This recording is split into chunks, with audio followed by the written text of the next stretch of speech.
شوریست که در دور قمر میبینم. همه آفاق پر از فتنه و شر میبینم.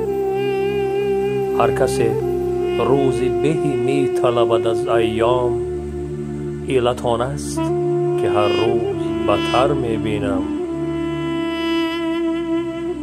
پیشه پادشاهان نیست بجز جور و ستم، عدل و انصاف همه زیر و زبر میبینم.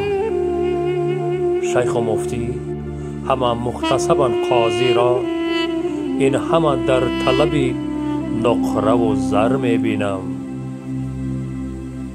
مسجد و مدرسه و خانقه و خلوت کده را، این همه جای سگ و گربه و خر میبینم.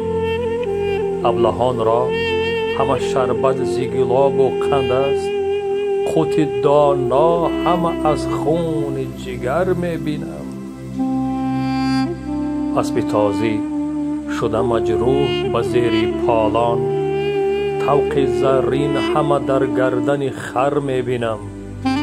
دختران را همه جنگ است و جدل با مادر، پسران را همه بدخواهی پدر میبینم. هیچ رحمی نه برادر به برادر دارد، هیچ شوقت نه پدر را به پسر میبینم.